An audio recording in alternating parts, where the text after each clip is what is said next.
지금 이 순간에도 이란 하늘 위로 폭탄이 떨어지고 있습니다. 개전 첫날 전함 9척이 침몰한 뒤 일주일 만에 그 숫자는 30척을 넘었습니다. 최고 지도자는 공습에 목숨을 잃었어요. 미사일 발사 능력의 90%가 사라졌습니다. 군 지휘관 40여 명이 한꺼번에 제거됐고 해군의 주력 함정은 지금도 불타고 있어요. 일주일 만에 한 나라의 군사력이 거의 증발한 겁니다. 그런데 이란은 항복하지 않았습니다. 오히려 사망한 지도자의 아들을 후계자로 세우면서 결사항전을 선언했어요. 이길 수 없다는 건 이란 스스로도 알고 있을 겁니다. 그런데도 멈추지 않아요. 왜일까요? 이란에게는 항복하면 전쟁보다 더 끔찍한 일이 벌어지기 때문입니다. 그리고 그 이유를 알고 나면 이 전쟁이 언제 어떻게 끝날지에 대한 시각이 완전히 달라집니다. 2월 22일 이란 핵 협상 특사 스티브 위트코프는 팍스뉴스 인터뷰에서 트럼프 대통령의 속내를 이렇게 전했습니다. 왜 항복하지 않는 거지? 대안은 얼마든지 있는데 왜 굳이 버티는 건지 모르겠다는 겁니다. 이 질문이 나온 지 6일 뒤인 2월 28일 미국과 이스라엘은 이란 본토에 대한 합동 공습을 시작했어요. 작전명은 에픽 퓨리. 첫 100시간 동안 2,000곳 이상의 목표물이 타격됐고 B-2 스텔스 폭격기가 지하 탄도미사일 발사대에 2,000파운드급 관통폭탄을 수십 발 투하했습니다. 군 지휘관 40여 명이 제거된 것으로 보도됐고 혁명수비대 해군의 드론 항모급 함정이 불타고 있다는 소식까지 전해졌어요. 보통이라면 여기서 끝입니다. 지도자를 잃고 군사력이 꺾이면 협상 테이블에 앉는 게 수순이에요. 그런데 이란은 정반대로 움직였습니다. 하메네이의 차남 모즈타바를 차기 최고 지도자로 전격 선출하면서 오히려 전열을 재정비하는 모습을 보이고 있어요. 트럼프는 하메네이의 아들은 받아들일 수 없다고 했고 이란은 우리 지도자 선출에 외부가 간섭할 수 없다고 맞받았습니다. 왜 이란은 이 상황에서 항복이라는 선택지를 꺼내지 않는 걸까요? 그 답을 이해하려면 과거에 실제로 항복했던 나라들이 어떤 결말을 맞았는지부터 봐야 합니다. 이란이 항복하지 않는 첫 번째 이유, 항복한 나라들의 결말이 가르쳐준 교훈입니다. 2003년 12월 리비아의 무아마르 카다피는 핵 프로그램을 전면 폐기하겠다고 선언합니다. 당시는 미국이 이라크를 막 침공한 직후였고 카다피는 다음 차례가 자신일 수 있다는 위기감을 느꼈어요. 그래서 서방의 손을 내밀었습니다. 핵시설을 공개하고 국제사찰단을 받아들이고 우라늄 농축 장비를 미국 화물기에 실어보냈어요. 그 대가로 국제사회 복귀와 경제제재 해제를 약속받았습니다. 카다피는 이 결정을 자랑스럽게 여겼어요. 서방 정상들과 악수하는 사진이 찍혔고 유럽 기업들이 리비아에 다시 투자하기 시작했습니다. 여기까지만 보면 현명한 판단처럼 보이죠. 그런데 8년 뒤인 2011년 아랍의 봄이 확산되면서 카다피 정권이 흔들리기 시작합니다. 민주화 시위가 번졌고 카다피는 시위대를 무력으로 진압하려 했어요. 카다피가 탱크와 전투기까지 동원해 자국민을 학살하기 시작하면서 나토가 민간인 보호를 명분으로 군사 개입에 나섭니다. 전투기들이 리비아 상공을 장악했고 카다피 정권은 수개월 만에 무너졌어요. 카다피 본인은 고향 시르테 하수구 안에 숨어 있다가 반군에게 붙잡혔습니다. 그리고 그 자리에서 목숨을 잃었어요. 핵을 보유하고 있었다면 나토가 같은 결정을 내렸을까요? 이 질문은 단순한 가정이 아닙니다. 이란 지도부가 반복적으로 꺼내는 실제 농어예요. 이란의 고위 관리들은 카다피의 최대 실수는 핵을 포기한 것이라고 공개적으로 말해왔습니다. 비슷한 일이 이라크에서도 벌어졌어요. 사담 후세인은 1990년대에 유엔 무기 사찰을 받아들이면서 대량 살상 무기 해체 절차를 밟았습니다. 유엔 사찰단이 이라크 전역을 돌아다니며 시설을 점검했고 후세인 정권은 미사일과 화학무기 관련 장비를 폐기하는 과정을 거쳤어요. 물론 숨긴 게 있다는 의심을 받았지만 2003년 미국이 실제로 침공했을 때 이라크에서 대량 살상 무기는 발견되지 않았습니다. 물론 후세인에게는 쿠웨이트 침공, 쿠르드족에 대한 화학무기 사용 등 국제사회가 오랫동안 문제 삼아온 전력이 있었습니다. 그럼에도 침공의 핵심 명분이었던 대량 살상 무기가 실제로는 존재하지 않았다는 사실은 이란 지도부에게 강렬한 교훈으로 남았어요. 후세인은 붙잡혀 교수형에 처해졌고 이라크라는 나라는 20년이 넘은 지금까지도 종파 갈등과 정치 불안정에서 벗어나지 못하고 있습니다. 한 가지 사례가 더 있어요. 1994년 우크라이나는 소련 해체 이후 물려받은 핵무기를 러시아에 반환했습니다. 당시 우크라이나는 세계에서 세 번째로 많은 핵탄두를 보유하고 있었어요. 이걸 전부 포기한 겁니다. 대신 미국과 러시아, 영국이 안전을 보장하겠다는 부다페스트 각서에 서명했습니다. 핵을 내려놓으면 안전하다는 약속이었죠. 우크라이나 입장에서는 강대국 세 나라가 서명한 문서니까 믿을만 했을 거예요. 그런데 2022년 2월 그 서명 당사국 중 하나인 러시아가 우크라이나를 전면 침공합니다. 국제사회의 서명이 담긴 약속은 미사일을 막지 못했어요.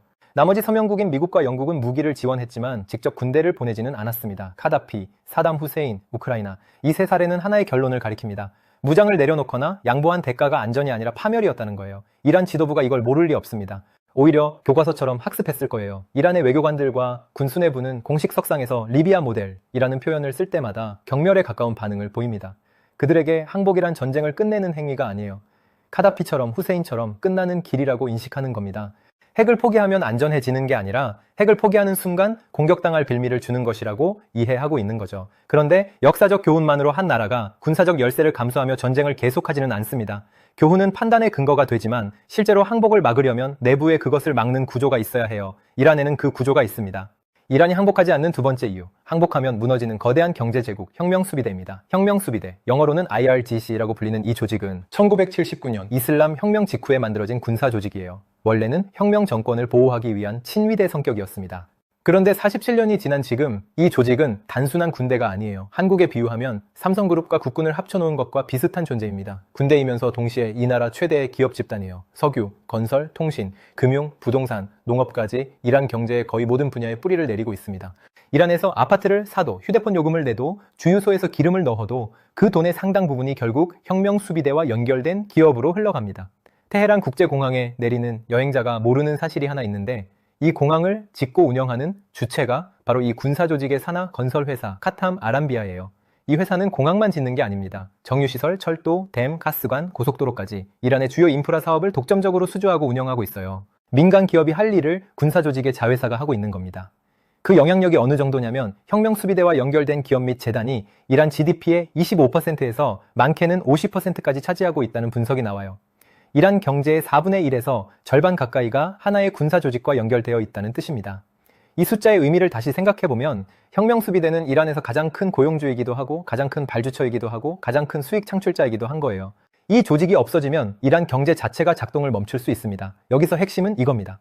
전쟁에서 패배하는 것과 항복하는 것은 혁명수비대에게 완전히 다른 의미예요. 패배하면 군사 장비를 잃는 거고 전함이 가라앉고 미사일 기지가 파괴되는 거예요. 아프지만 재건할 수 있습니다. 그런데 항복하면 이 경제 제국 전체가 사라지는 겁니다. 서방이 요구하는 정권 교체가 이루어지면 혁명수비대는 테러 조직으로 지정되어 있기 때문에 해체 대상이 돼요. 해체되면 이 조직이 수십 년간 쌓아올린 사업 구조 전체가 한꺼번에 해체되는 겁니다. 석유사업, 건설사업, 통신사업, 금융자산 전부요. 혁명수비대 입장에서 항복은 전쟁의 종결이 아니라 자기 자신의 소멸인 셈이죠. 전쟁에서 지는 건 견딜 수 있지만 항복은 견딜 수 없는 겁니다. 여기에 역설적인 측면이 하나 더 있습니다. 서방의 경제 제재가 오히려 이 구조를 더 단단하게 만들어줬어요. 제재로 외국 기업들이 이란에서 빠져나가면서 그 빈자리를 혁명수비대 산하 기업들이 대신 차지했거든요. 서방 석유회사가 떠난 유전을 혁명수비대가 인수하고 외국 통신회사가 철수한 시장을 혁명수비대 계열사가 가져갔어요. 석유 밀수, 가상화폐 거래, 무기 중개까지 제재를 우회하는 과정에서 수익원은 오히려 다양해졌습니다. 이란이 원유 수출 물량 자체는 유지하면서도 제재 회피 비용과 할인 판매가 겹쳐 수익은 줄었지만 그 유통을 독점하는 건 결국 혁명수비대예요. 체제를 압박하려고 만든 도구가 결과적으로 항복을 더 어렵게 만드는 구조를 키워준 셈입니다. 그리고 그 과정에서 가장 큰 피해를 본 건 혁명수비대가 아니라 일반 국민이에요. 혁명수비대는 밀수와 독점으로 배를 불렸지만 국민은 물가 폭등과 실업에 시달려야 했습니다. 미국이 이란 정권을 문제 삼는 이유 중 하나도 바로 이 구조예요. 자국민을 억압하면서 이익을 독점하는 체제가 핵무기까지 보유하게 해서는 안 된다는 논리입니다. 경제적 구조가 항복을 막고 있다면 국민의 힘으로 바뀔 수는 없을까요? 국민이 전쟁에 지쳐서 정부를 압박하면 결국 항복으로 이어질 수 있지 않느냐는 생각을 하실 수 있어요. 그런데 현실은 그 반대로 작동합니다. 이란이 항복하지 않는 세 번째 이유, 외부의 공격이 오히려 내부를 하나로 묶는 구조입니다. 전쟁 이전, 이란 경제는 이미 심각한 상태였어요. 월급은 그대로인데 장바구니 물가가 1년 만에 거의 2배로 뛰었고 대학을 나와도 일자리를 구하지 못하는 청년이 셋 중 하나꼴이었습니다. 리알화 가치는 반토막이 났고 정전이 반복되고 가뭄으로 물 부족까지 겹치면서 거리에는 반정부 시위대가 쏟아져 나왔어요. 시위 진압 과정에서 수천 명이 희생됐다는 보도도 나왔습니다. 정권에 대한 불만이 극에 달해 있었죠. 이런 상황이라면 외부 압력이 더해지면 국민이 정권을 향해 돌아설 것 같잖아요. 정부가 전쟁까지 불러왔다. 이제 그만하자는 여론이 형성될 수 있으니까요. 그런데 실제로는 반대 현상이 나타납니다. 정치학에서 깃발 아래 결집 효과라고 부르는 현상이에요. 쉽게 말하면 아무리 정부가 밉더라도 외국 폭격기가 내 나라 하늘에 나타나는 순간 적은 안이 아니라 밖에 있는 것으로 바뀝니다. 어제까지 정권을 욕하던 사람이 오늘은 국기를 들고 나오는 거예요. CNN이 전한 이란 시민 인터뷰에서도 정권은 싫지만 내 나라가 공격당하는 걸 가만히 볼 수는 없다는 반응이 나왔습니다. 정권에 대한 분노와 외세에 대한 분노는 전혀 다른 차원의 감정이에요. 그리고 폭탄이 떨어지기 시작하면 외세에 대한 분노가 정권에 대한 분노를 덮어버리는 겁니다. 하지만 이란 국민 전체가 하나의 목소리를 내고 있는 건 아닙니다. 실제로 미국과 캐나다에 거주하는 재외 이란인들과 이란 내 시민들은 이번 공습을 환영하며 거리에 나선 사람들도 있었어요. 이 정권은 안에서 바꿀 수 없다, 외부의 힘이 필요하다는 입장입니다. 이란 내부에서도 공개적으로 말하지 못할 뿐 정권 교체를 바라는 시민이 상당히 많다는 존재한다는 분석이 나오고 있어요. 다만 폭격이 계속되는 상황에서 그 목소리가 표면 위로 올라오기는 어려운 거예요. 이 반응에는 더 깊은 뿌리가 있습니다. 이란 국민의 집단 기억 속에는 1953년이 박혀 있어요. 당시 이란에 민주적으로 선출된 총리 모하마드 모사데크가 영국 기업이 독점하고 있던 이란의 석유 산업을 국유화하겠다고 선언했습니다.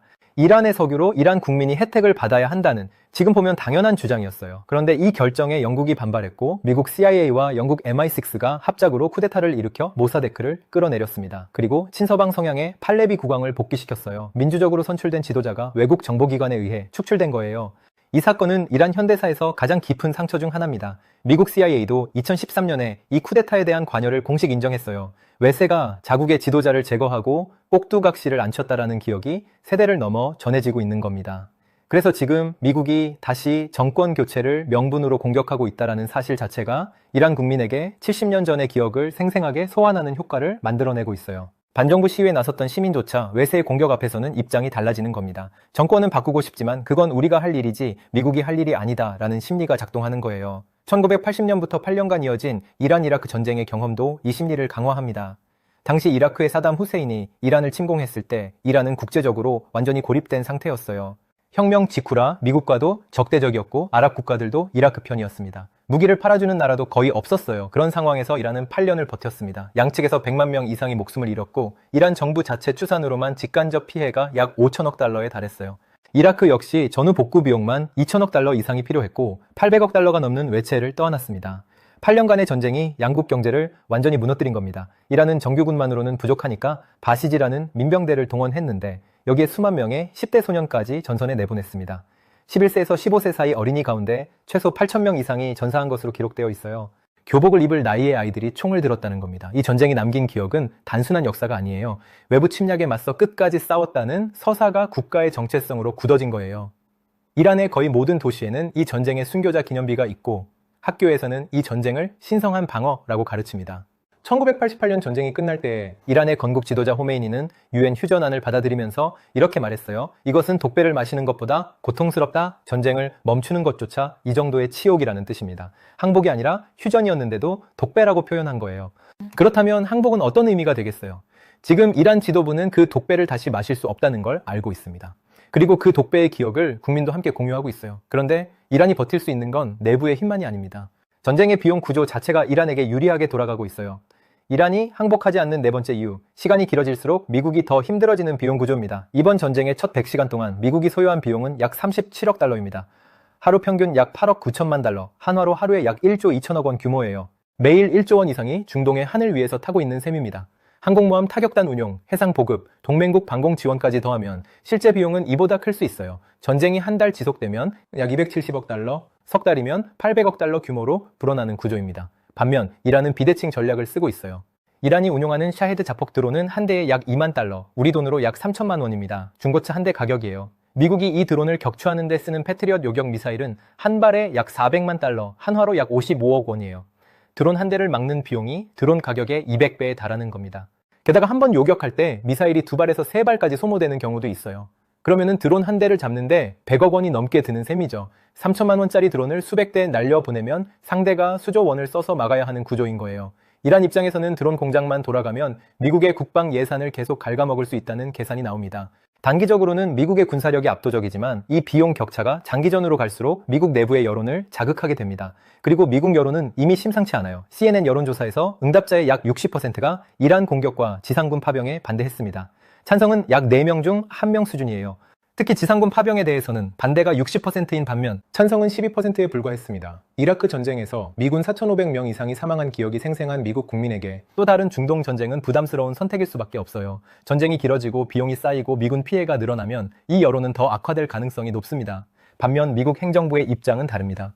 이란이 핵무기를 보유하게 되면 중동 전체의 핵 도미노가 시작되고 그때 가서 막으려면 지금보다 훨씬 큰 비용을 치러야 한다는 거예요. 지금의 전쟁 비용이 크지만 핵무장한 이란을 상대하는 비용은 비교할 수 없다는 논리입니다. 이란은 이 구조를 정확히 이해하고 있어요. 이길 필요가 없습니다.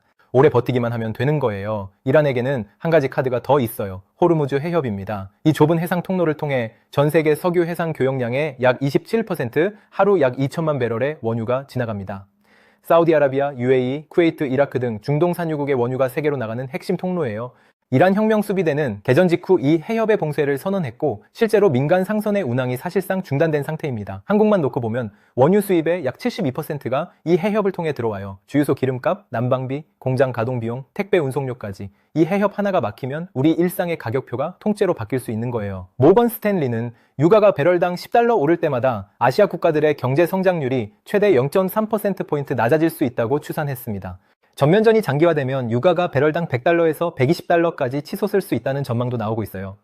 이란은 직접 전투에서 이기지 못하더라도 호르무즈라는 경제적 압박 카드로 전쟁의 비용을 전 세계에 분산시킬 수 있습니다. 전쟁이 길어질수록 피해를 보는 쪽은 이란만이 아니라 세계 경제 전체가 되는 구조예요. 그리고 세계 경제가 흔들리면 미국 내부에서 이 전쟁을 계속할 가치가 있는가라는 질문이 더 커질 수밖에 없습니다. 마지막으로 이 모든 이유 위에 하나의 이념 구조가 놓여 있습니다. 이란이 항복하지 않는 다섯 번째 이유, 47년간 쌓아온 국가의 존재 이유 자체가 항복을 허용하지 않는 겁니다. 1979년 이슬람 혁명 이후 이란이라는 국가의 정체성은 한 문장으로 요약돼요. 미국과 서방에 굴복하지 않는다. 이건 정치적 구호가 아닙니다. 학교에서, 군대에서, 언론에서, 거리의 벽화에서 반세기 가까이 반복적으로 새겨진 체제의 존재 이유 그 자체예요. 이란의 어린이들은 초등학교 때부터 우리는 강대국에 무릎 꿇지 않는 나라라는 메시지를 배우며 자랍니다. 테헤란의 옛 미국 대사관 벽에는 아직도 반미 벽화가 그려져 있어요. 이란에서 반미는 정치적 입장이 아니라 공기처럼 스며든 일상입니다. 이 나라에서 항복은 단순히 전쟁을 끝내는 선택이 아니라 47년간 쌓아온 정체성을 스스로 부정하는 행위가 되는 거예요. 마치 대한민국이 우리는 민주주의 국가가 아닙니다 라고 선언하는 것과 비슷한 충격이라고 보시면 됩니다. 바로 이 맥락에서 하메네이의 사망이 왜 항복을 더 어렵게 만드는지 이해할 수 있어요. 보통이라면 지도자가 사망하면 체제가 흔들리고 협상 가능성이 열리죠. 상대의 수장을 제거했으니 남은 사람들이 겁을 먹고 나올 거라는 기대가 있을 수 있습니다. 그런데 시아파 전통에서 지도자의 죽음은 패배가 아니라 순교예요. 순교는 이념을 약화시키는 게 아니라 오히려 강화하는 장치입니다. 시아파의 핵심 서사 자체가 지도자 후세인의 순교에서 시작되거든요. 부당한 권력에 맞서 싸우다 죽는 것은 패배가 아니라 가장 숭고한 승리라는 게 시아파 이슬람의 근본적인 세계관이에요. 하메네이가 공습으로 사망한 이후 이란은 폭격이 계속되는 와중에도 화상회의를 열어 차기 지도자 선출 절차를 진행했습니다. 폭탄이 떨어지는 상황에서 회의를 열었다는 것 자체가 이 체제가 항복이라는 단어를 얼마나 거부하고 있는지를 보여줘요. 그렇게 선출된 인물이 하메네이의 차남 모즈타바입니다.